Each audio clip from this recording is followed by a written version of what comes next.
Welcome to the HealthForce podcast. RamsdenEliteFitness.com, RamsdenEliteFitness.com. Thanksgiving is upon us. The holidays are fast approaching, and we are now, if you're a frequent browser of Facebook, of the Google ads that pop up, YouTube, we are starting to be inundated with the articles and videos from quote-unquote experts telling us how we should eat Thanksgiving dinner, okay? How we should approach Thanksgiving dinner to quote-unquote to survive. We're seeing healthy recipe swaps. We're seeing dessert swaps, alcoholic beverage swaps, the naughty list, the do not consume list. We're seeing the media, the mainstream fitness media, do what they always do around Thanksgiving, which is attempt to get clicks and views on their videos and articles.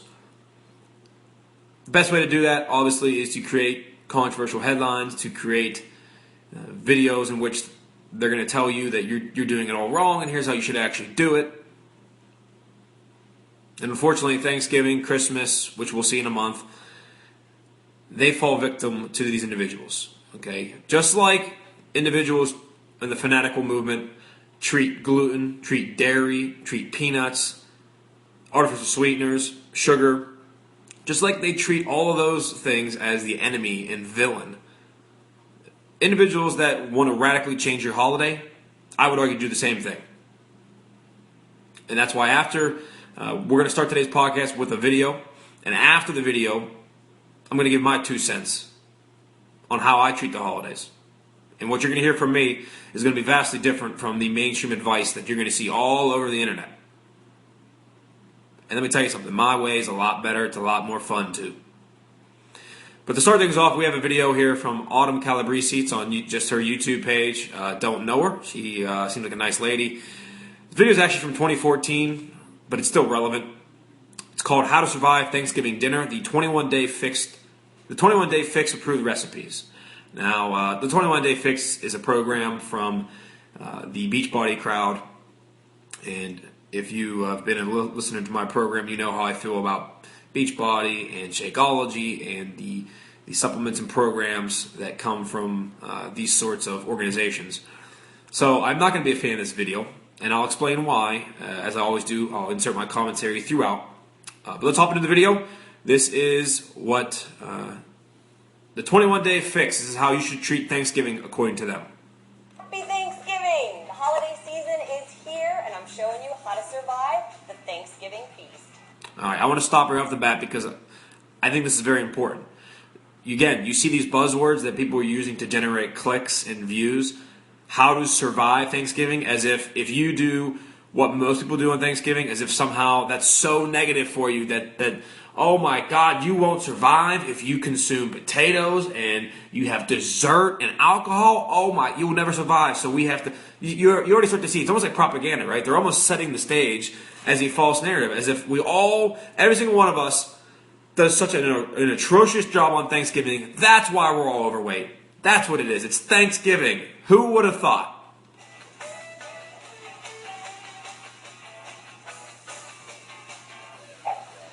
First, I'm going to show you guys what a typical plate looks like on Thanksgiving, and then I'm going to show you how to make it 21-day fix approved. Let's start with the turkey. All right, there's our turkey, at least the first round of it anyways, right? So now stop. Now what's wrong with turkey? I mean, right out of the box. If you're going to at least make a video criticizing Thanksgiving, turkey is the last thing that you should point out as something that is that people are consuming too much of. Turkey tends to be very lean in most cuts. There are dark meat, yes, but most is white meat, and it's very lean. It's essentially straight protein. Why would you criticize somebody for getting more than one serving of turkey? Well, I'll tell you why. It's because they want this narrative that everybody overeats and that all this food is the problem and that we go and get 3 plates. Let's continue with the video. Moving right along to stuffing. Do you normally put 1 scoop or do you do this? Most people I see do this. Gravy. All right. Folks, I encourage you to check out the video, but I already can tell she's going through and going to the absurd her scoops of stuffing, when she says, do you put one scoop or do you do this? And she puts this mountainous second scoop on. Now look, I get most people, yes, if you like stuffing or if you like a certain food group, you might put a lot of it on your plate. I get it. But going through, I don't think most individuals put these massive mounds of stuffing so that your plate rises up 6 inches off of your plate. And I'll tell you exactly what she's doing here. She's going to make the absurd, the extreme Thanksgiving plate that maybe 5 to 10% of us consume, where she's going to put 3 scoops of everything on there. She's going to get all the bad food, pile this thing up, and is going to make it look like a big hodgepodge of Thanksgiving dinner. Because it's going to fit her narrative. That everybody is atrocious on Thanksgiving, and we need her to tell us how to survive because we can't do it on our own. We don't want to skip that. Adds gravy. Green beans. Yeah. Potatoes. Yes. Cranberry sauce. We don't want to skip that. So what's Thanksgiving without a little bit of vino? Okay, so this is usually what the first plate looks like, right? And you're always going to come back for seconds. Let's talk about what's wrong with this first. We've got a ton of turkey on the plate. Okay, again, a ton of turkey on the plate. Tell me, Autumn, what is wrong with having a ton of turkey on Thanksgiving? Is it literally just the amount of food that you have an issue with? Because for me, it boils down a lot of times to the food types or the food choices, if you're going to go down this road. But turkey? Come on. Smothered in gravy, massive amounts of stuffing, and potatoes, and cranberry. So you have a lot of protein, a lot of carbs, probably a lot of oil, teaspoons in here, because I'm not even exactly sure what went into the stuffing or the gravy. All right, so now we're having somebody try to make up things. Didn't prepare for her video, and lots of protein, lots of carbs, lots of fat. Okay, all right, we get it. You want to demonstrate that we all just consume massive mounding plates, and on top of that, you mentioned we get multiple plates. So we're having 2 or 3 massive mountainous plates of every food type, all protein, all carb, all fat. There's even fat in this person's stuffing, even though most people's stuffing has 0 to 1 gram of fat. But hey, what the hell? We're doing a video. Let's make it look as terrible as possible. Oh yeah, there's oil everywhere. Okay, folks, we get it. Let's see if she gets to her fix now as to what she would do different. We get it. Thanksgiving's horrible. We're all terrible, terrible people for having food that we enjoy and having a nice big full plate of food. And then obviously, I poured myself a hefty glass of wine, but is anybody really pouring that much, which is what it should be? No, you're pouring a big glass, you're going to sit around the table and have great conversation. All right, we got it. Move along. Come on. You're going to eat this meal mindlessly. You're going to go through it, eat it all, clean the plate. You're probably going to feel full, and you're going to say, that was so good, and it's Thanksgiving, and I'm going to go back for round 2. Now I want to show you what a 21-day fix approved plate looks like, and then we'll compare the two. You should have a strategy when you go to a Thanksgiving dinner, especially if you're not the one who's prepared it. You don't know exactly what is in all of these recipes, but what I want you to see when you see Thanksgiving dinner is a lot of yellow containers, a lot of teaspoons, a lot of orange, and a lot of blue. So when we plate our food, we want to keep that in mind. These are the containers, okay? Look at the sizes. All right, so for those of you not familiar with the 21-day fix, and I'm not, so I'm kind of surmising her a little bit. When she's talking about containers, she literally has these containers like the plastic Tupperware that you would use, but they look like these tiny, tiny versions where the biggest one is a sauce container. Look. You don't need to have this confusing system, quote unquote, to get you through Thanksgiving. Okay? So she's going to probably go on here about orange and yellows and greens. Look, I have no idea what she's talking about, but if you're going to this level because you're so scared of a Thanksgiving dinner that's going to make you fat, you've got more problems than trying to get through Thanksgiving with healthy options. I'll tell you that right now. Let's see if she can explain this in a nice, crisp, rational, easy to understand way about what we should do on Thanksgiving. Know what they are. Use those containers throughout the week so that you have that visual when you start plating your food. This is actually how I would do it at Thanksgiving dinner. I'm going to start with the turkey. Turkey is protein. Instead of 2 slices, I'm going with 1. Okay, stop. Explain to me why that is explain to me why that is a good switch. Instead of getting 2 slices of lean turkey breast, I'm going to cut it down to 1. Now, what this individual may say is, well, you're going to save calories because you're having less food. And fine, if that's your point, okay. But where I'm coming from, where we advocate for a high protein diet, moderate fat, moderate carbohydrate, if I'm at a dinner, especially one where it doesn't matter if it's Thanksgiving, Christmas, if I go out to eat even at a restaurant, I always know that my protein intake goals are set higher than everything else. So that I always choose foods where there are high amounts of protein, and I consume, a fair amount of that. So when I go to Thanksgiving, and this is kind of like maybe a little preview into the HealthForce podcast strategy, which we'll get to after we fulfill this video. I'm going to look for foods with protein. And turkey is practically the only thing at Thanksgiving with protein. And now you're going to limit yourself on that? So, okay, so we're off the gate, cutting down protein.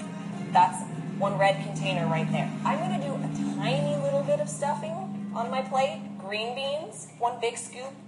That's probably about a green. However, there are almond slices and there is oil. If your green beans are swimming in oil, you need to be aware of that, okay? Because I'm actually coming down to the salad first. Plate your veggies first. That's key because there's not going to be as much room on your plate for the other stuff.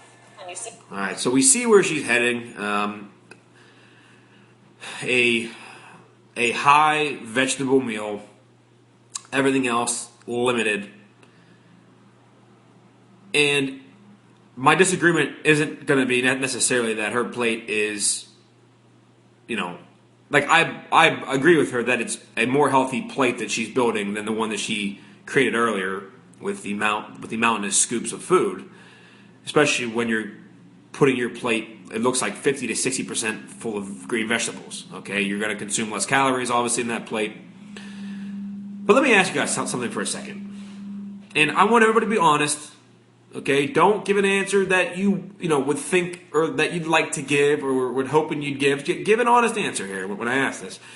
How many of you go into Thanksgiving and put 50 to 60% of your plate, you fill it up with vegetables?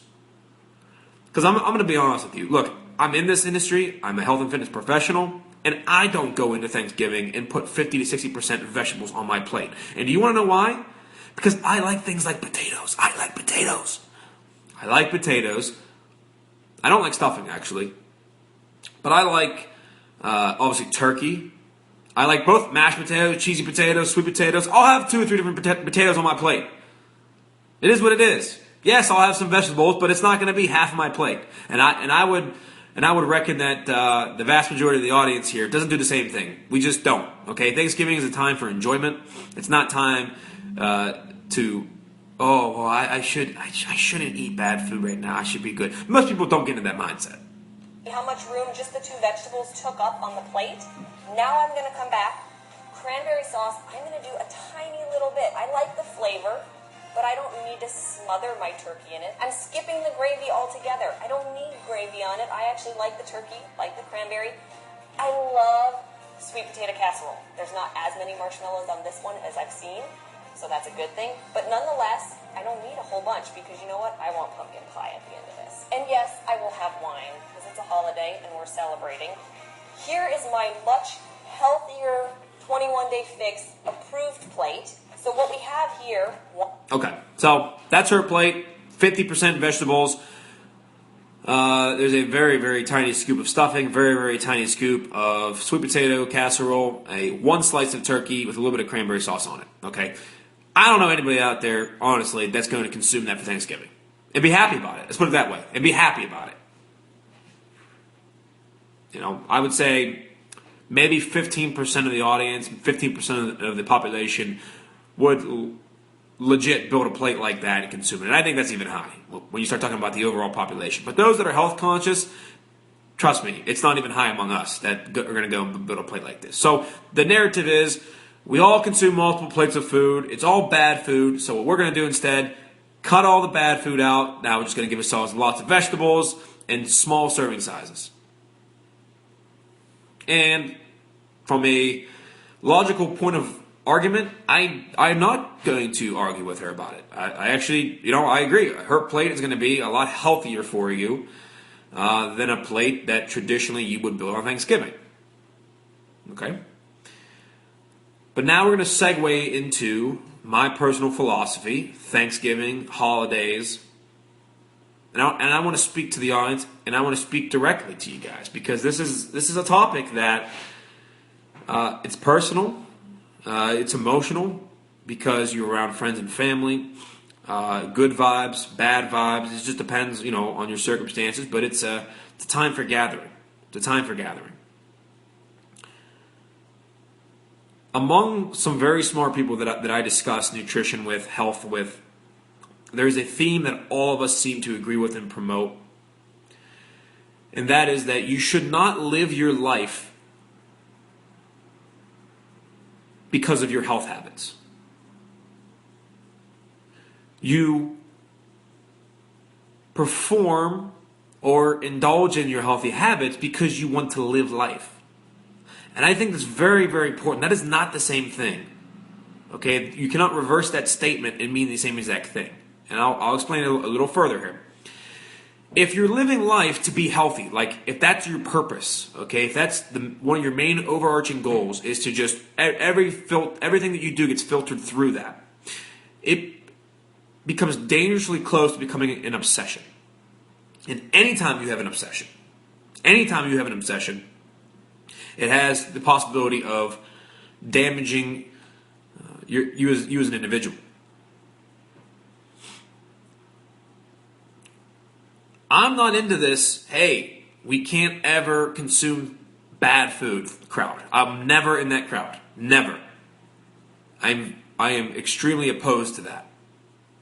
I like life. I think you should be able to enjoy life. There are things we can do, maybe plan for some things that aren't radical, they're not extreme. It doesn't involve cutting out your favorite foods at Thanksgiving. And you'll survive. I mean, I don't get this. Like, I don't think Thanksgiving is the reason people are obese or overweight. This is not what's killing people. Okay? This is not a major issue. It's the small things people do every day that are the issue. Every time you stop at the gas station and get Pop-Tarts or get 2 king-size candy bars, that adds up. That's a bad problem. That's a bad habit, and that is a problem.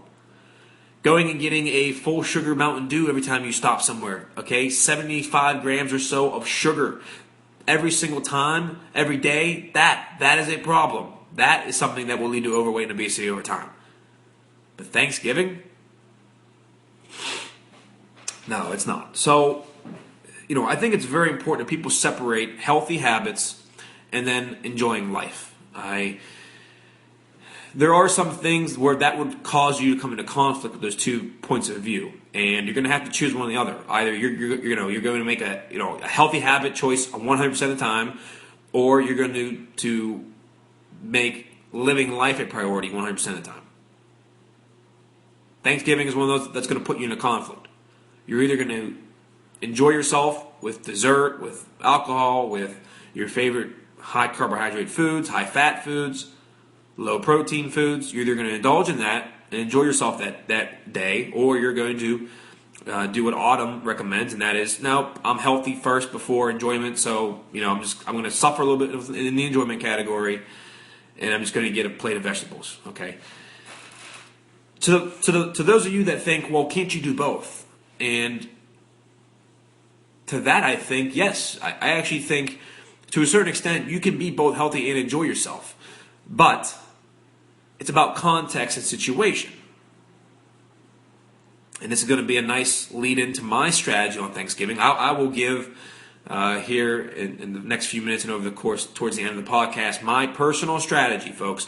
The one that I use and employ myself on Thanksgiving, where I can both enjoy the foods that I want to enjoy, which admittedly are not healthy foods, but at the same time limiting any sort of unhealthiness about it for the most part. And we'll get there.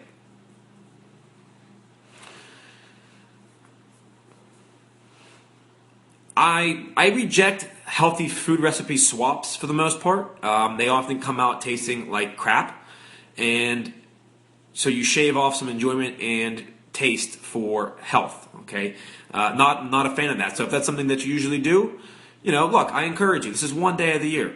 Pick a recipe that you actually enjoy and make that, and take that to Thanksgiving.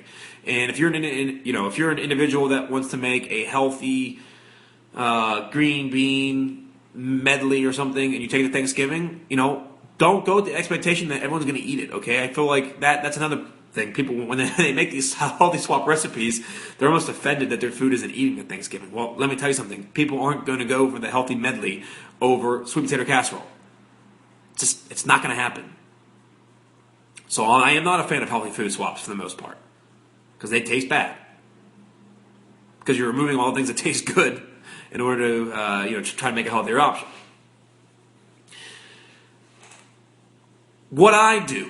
Here's what I do on Thanksgiving Day. And I would encourage every single person that listens to this podcast to do the same. I think it's a foolproof strategy. It's not extreme, so it's pretty easy to do. And it makes a lot more sense to me than anything else that's out there. Anything else about this, whether it's a complete recipe swap to make everything healthy, or to put all sorts of vegetables on your plate and forego all the good tasting food, throw all that out the window. Okay, that's eye candy, right? People like to click on that, and they like to watch the video. They like to think that they can do it on Thanksgiving, but when it comes time to nuts and bolts, you don't do it. You put what you want on your plate. In the end of the day, that's what happens. So throw all that out the window, turn it all off, tune it out, forget about it. Forget about it. Thanksgiving morning, every Thanksgiving, we are registered to run a 5K. It's usually around some sort of charity event in most cases. I know most people that do a Thanksgiving will be turkey themed or a Thanksgiving themed 5K, and that gives me my physical activity for the day. Okay, most fitness centers, most gyms are going to be closed on Thanksgiving, so the option to go to a facility is not usually in play. If you work out from home, I encourage you to get up in the morning. Treat it like a normal day. Okay, don't start. Oh, it's Thanksgiving. Pop-Tart cinnamon roll time. Okay, no. Treat it like a normal day when you get up and try to get a workout in. Honestly, do your best effort. Get some physical activity. Even if it's a run. I'm not big on low intensity, steady state runs. But hey, on Thanksgiving, if that's what you got to do, get some activity in. I'm a big fan of it. Go out, go for a half hour jog in the cold. Fine by me. You can do a high intensity circuit at home. You can even do body weight exercises for that. You don't need any equipment whatsoever. You can even just YouTube something and just kind of follow along. But 20 minutes to 30 minutes of physical activity, I think, is more than sufficient for Thanksgiving, especially if it's a high intensity version. If not, 5K can, anywhere from 30 minutes to an hour. I don't run it I don't train for 5Ks, so, and I take, my girlfriend goes, we'll probably take our dog, we take my mother-in-law. So it's not like we go out there and try to compete for the 5K, okay? So it's not necessarily high intensity. I think that's step one. I think that sets you on the path forward. Number 2 now is the nutrition strategy. And I think you can employ 2 different tactics. There's 2 different tactics. The first one is what I personally do. It's probably a little bit harder to do than tactic 2, but I think it's more rewarding.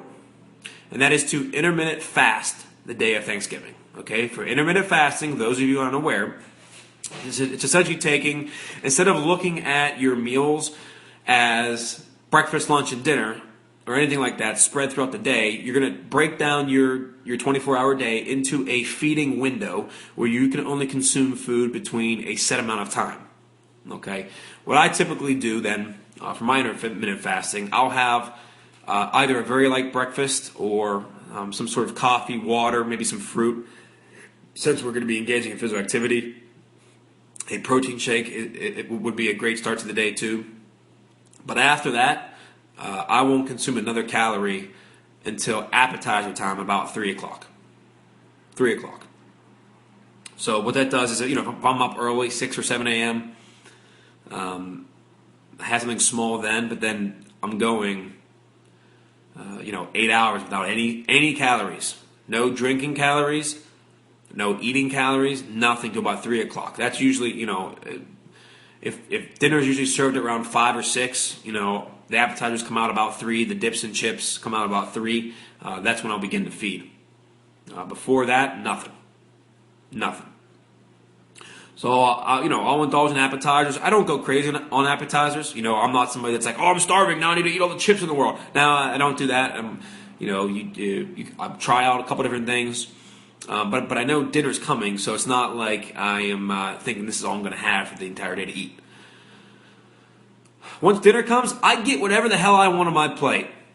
You heard me. I said I eat whatever the hell I want for Thanksgiving. If I want, like I mentioned, 3 different types of potatoes, I get 3 types of potatoes. I do eat lots of turkey. I like protein, naturally, so my dinner is going to be a higher protein meal. Probably high carb, probably high fat. It'll probably be a high calorie meal. No doubt about it. Fully admitting. Full disclosure. Full transparency. But guess what? That's how I like to eat my Thanksgiving. I like Thanksgiving dinner to be Thanksgiving dinner. And then check this out. Once Thanksgiving's done, once the dinner's done, an hour, 2 hours later, I get dessert. And I eat whatever the hell I want for dessert. I eat whatever I want for dinner and dessert on Thanksgiving. Part of the reason it works for me is because I'm not one of these people that Autumn wants to portray that we all are, where we each get 2 mountainous plates of dinner food and then we get dessert after and we have wine and alcohol all day. I don't participate like that. I don't think most people do. I think, again, she's painting an extreme version of a minor percentage of the population to make her point seem more realistic, more truthful than it is. But I don't do that naturally. So for me, I get 1 plate of food. I put on what I want.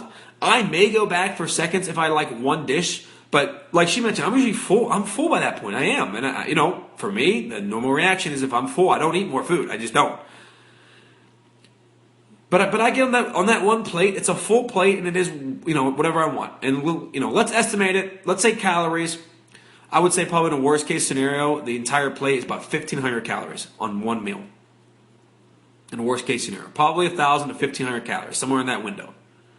Now that's a shitload of calories. That's a lot. So the reason why we fasted was to save up the calories that we would have consumed from about 8 a.m. to 3 p.m. Saved up those calories so that we can essentially absorb that dinner. And then dessert, probably another 800 calories. 1,000 calories, depending on what you have. Alcohol, another 500 calories. And essentially by skipping out eating earlier, your body, the calories in that you take for the day shouldn't be dramatically different from any other normal day that you follow a high protein, moderate fat, moderate carbohydrate diet. The macros, admittedly, may be completely different. You may have, low protein. But remember, folks, calories in versus calories out, that's a real thing. That's a real thing. That's just proven through time over science that's not something that's not a radical statement. Do you know what the radical statement is? That a calorie does not equal a calorie. Everything's different. Sugar is processed different from protein. Look, you'll hear that argument. It's nonsensical. Your body it breaks down food into energy. The total amount of energy that you consume on a daily basis, if it exceeds what your body needs and what it burns off, you're going to store excess as fat. And the opposite works in the opposing direction. If you consume less calories than your body uses up, then it's going to pull stored energy from fat cells or from muscle, depending on your diet macros, and burn that as fuel. That's just the way it is. So the goal of Thanksgiving should be to get around the same calorie goal that you normally would consume. Don't do anything dramatically different. Don't cut yourself, out all the food you love. Just try to get the calories in check. So if you go with my example, you have appetizers, maybe 500 calories. You have dinner at 1,500, now you're up to 2,000. You have dessert for 500. You're now at 25, and now alcohol, let's say 500. So you're consuming 3,000 calories on Thanksgiving Day. 3,000 calories in my little scenario. If you intermittent fast, if you want to add a little bit of breakfast in the morning, let's add 500 calories. Let's just say it's a big breakfast or something, or you want to have a protein shake and carbohydrates. 500. Okay, 3,500 calories. In a worst case scenario in my mind, I don't think it could get much higher than that. I'm being very generous in my maximum amounts of calories that I'm giving for each of those meals and appetizers and all that. So if you're eating 3,500 calories, let's say with your body type, you normally eat 3,000, or no, let's make it more, let's say 2,500. 2,500, which is about what I would consume on a fat loss diet, and I'm about 200 pounds. 2,500 calories. So I go over by 1,000. Do you know what science dictates is approximately 1 pound of stored body fat in terms of calories? 3,500. 3,500. So if I consume 3,500 calories, now if my body burned off 0, which is impossible by the way, but if it, let's just say hypothetically it burned off 0, then in a worst case scenario, my Thanksgiving day would store 1 pound of body fat. That's it, 1 pound of pure body fat. But that's not what happens, because your body does use up fuel. It needs to operate. It's living. And if I'm consuming a 2,500 calorie diet for fat loss, I'm probably burning a little bit more than that. Let's say I typically need for maintenance about 2,800. Okay, so now we're only consuming 700 calories above our maintenance level, or what our body would about burn off. Plus we work out in the morning. We're probably 500 to 800 calories in excess. When prescribing that model is 1/7 pound. 1/7 of a pound of body fat is all we would store. Hypothetically. Does that sound like we need tips on how to survive something? That we need to cut out all the best food in the world? No, a simple strategy like intermittent fasting fits the bill. Second strategy is a little easier to perform, but you had to be careful because it's a little more closer to what Autumn recommends. A little closer. But if you're not good on your intentions and you end up getting a second plate or consuming too many of a bad variety of food choices, then it can get out of hand pretty quickly. So the second option is you don't intermittent fast. You can have breakfast if you want. You can have lunch. You have appetizers and the dinner. You got to be conscious for breakfast, lunch, and appetizers. Don't go out to IHOP and get a 1,500 calorie pancake meal if you know Thanksgiving's on the way.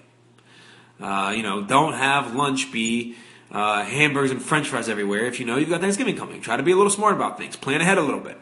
And if you can kind of limit your bad food choices earlier in the day, it will allow you at Thanksgiving to consume essentially what you want. Now, I think, the damage obviously would be you'll consume more calories. So this strategy, my little disclaimer would be to temper your food choices. Whereas if you intermittent fast, you can have whatever the hell you want for dinner and have whatever the hell you want for dessert. If you don't do fasting, if you just have a normal day, breakfast, lunch, and dinner, you're going to have to temper that. You can't just go out there and be willy-nilly, okay? Make smart choices, okay? Eat, by all means, consume turkey, maybe pick a carbohydrate source, one, and then maybe pick a vegetable source. And then you have a third, and a third, okay? Or go with 2 carbohydrates, a protein, which would be your turkey, and then vegetables. And then maybe it's 25% for each of those. You don't need to get 50%, 60% of your food in vegetables.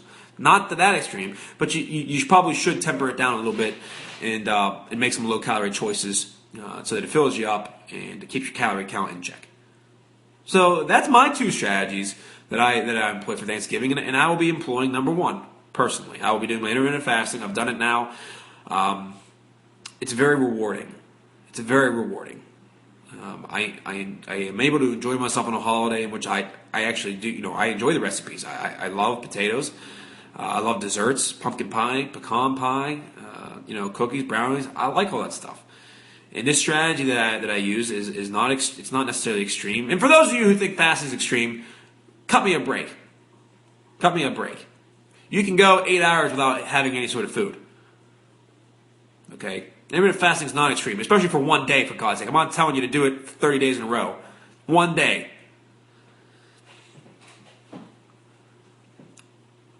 It feels very rewarding. I'd love to hear your tips. If you on the audience think I'm completely off base, let me hear it. If you have recipe swaps that you swear taste just like an original recipe, but the taste is completely comparable, there's no sacrifice in taste, I would love to hear the recipes. The best and the easiest way to do it, go to our Facebook page, Rams and Elite Fitness. On the post of this podcast, find the post and just comment on it. Comment, share, put your recipe, tell us your strategy, tell us what you like to do on Thanksgiving. And for those of you in the audience, yes, if you play Turkey Bowl, if you still engage in football on Thanksgiving morning, tackle football, flag football, whatever, if you like to run around, that does count as your exercise and physical activity for the day. It'll set you up on the right path. So, hope everybody had an enjoyment. Received some benefit and some information from this podcast today. It's a little different. It's a step back, but you do not have to go to extreme measures. You don't have to necessarily sacrifice all the good tasting food on Thanksgiving dinner to survive it. The closing tip, of course, is make it Thanksgiving Day. Don't let this thing last a week or 2 weeks. If that happens, then yes, then it becomes a problem. Again, it's like the daily habits we talked about earlier. You have to keep in check the daily habits. But all in all, Thanksgiving is not the thing that makes or breaks anybody's fitness. And anybody that says that is completely full of crap. So enjoy it, everybody. Be thankful. Surround yourself, hopefully, with good friends and good family. And I will see you all next week.